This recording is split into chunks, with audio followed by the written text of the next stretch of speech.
समस्त को नमस्कार। आपण माने जानिछंती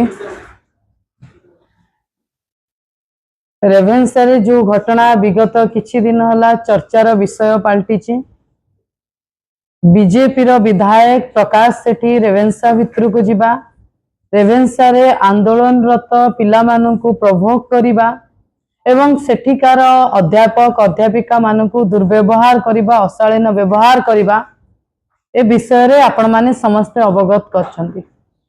से समय रे सेठिकार अध्यापक अध्यापिका माने समूह इस्तफा देबा पई सेठिकार गोटे आंदोलन करिथिले एवं मानव बाचस्पति महोदय को चिट्ठी मध्य लिखिथिले ए घटना रे तुरंत हस्तक्षेप करंतु। महामहिम राज्यपाल को भी चिट्ठी लिखा जाइतिला एवं घटनार समाधान करंतु। अन्य पक्षे प्रकाश सेठी जाको इंग्लिश विधायक बोली कहा जाए, सी मध्य बाचस्पति महोदय को चिट्ठी लिखिथिले कि सी सिनेटर मेंबर अछंती।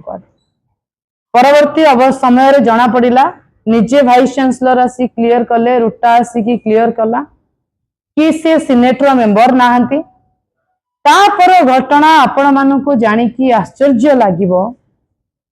एठी बीजेपी सरकार जी दोष करे, जी भूल करे ताको रिवार्ड दिया जाए एवं जी ठीक काम करंती, जी पिलांग पई लड़ाई करंती तांको पनिशमेंट दिया जाए। आपण माने जानिचंती गत काली रेवेन्सार चीफ वार्डन, डेप्यूटी वार्डन एवं अन्य समस्त वार्डन माननकु बदली कर दिया जाइए, नुआ लोकों को से जगह अपॉइंटमेंट कर दिया जाइए। अन्य पक्षरे प्रकाश सेठी ऊपर कौनसी कार्यानुष्ठान निया जाय नाही। ता माने सरकार एठी जतेबा को चेष्टा कले, मुख्यमंत्री मोहन माझी जतेबा को चेष्टा कले, राज्यपाल महोदय जतेबा को चेष्टा कले, बाचस्पति महोदय जतेबा को चेष्टा कले, प्रकाश सेठी भूल नाहंती। एठी कैंपस को गौरीकीकरण करिबा पई बीजेपी कोरोसी सिस्टम को छाड़ी नाही। वाइस चांसलर अपॉइंटमेंट टू आरंभ करिकी कैंपस भितरे मनमानी करिबा, कैंपस भितरे लॉ एंड ऑर्डर सिचुएशन को धराशायी करिबारे बीजेपी सिद्धहस्त। तापरे प्रकाश सेठींकर एबली अशालीन मंतव्य, एबली दुर्व्यवहार को सपोर्ट करिकी ए सरकार जतई देला कि अभद्रामी कले बीजेपी रो जदि आपण नेता हेतिबे आपनको कोनोसी एक्शन निया जिवो नाही। काली सकाळे उत्कल यूनिवर्सिटी भितरे जो बीजेपी विधायक माने अछंती सिंडिकेट रे, सिनेट रे, से माने जदि काली दुर्व्यवहार करंती कि अलगा कैंपस रे थिबा विधायक माने जदि दुर्व्यवहार करंती ताले सेमानंकु सरकार आश्योर कले तम ऊपर कोनोसी कार्यानुष्ठान निया जिवो नाही। बरं जी दुर्व्यवहार शिकार होते उच्च शिक्षित लोक, उच्च शिक्षित अध्यापक अध्यापिका माने तांको विरुद्ध रे कार्यानुष्ठान निया जिवो।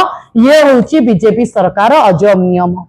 आमे कहि रखिबा को चाहूचु जदि एई बळी भाबरे सब कैंपस रो परिस्थिति चले, गोटे एफएम कॉलेज रो समयश्री घटना, रमादेवी भितरे एबीपी रो पुरुष गुंडा माने पसिकी झियो को अशालीन मंतव्य दबा, जीवन मारी दबार धमक एवं आज रेवेन्सा भितर बीजेपी विधायक प्रकाश सेठी पसिकी दुर्व्यवहार करबा, ए समस्त घटना को जदि सरकार एमिति बढ़ावा दियंती आगामी समय रे छात्र राजरास्ता को ओल्लैबे, सरकार को घेरिबे एवं सेमाने न्याय प्रदान करबा पई लड़ाई जारी रखिबे। मो सहित बिजु जनता दलर वरिष्ठ नेता तथा मुखपात्र मीडिया संयोजक लेलिन महांती महोदय अछंती, तांको कहबी से तांको प्रेस वार्ता रखिबे।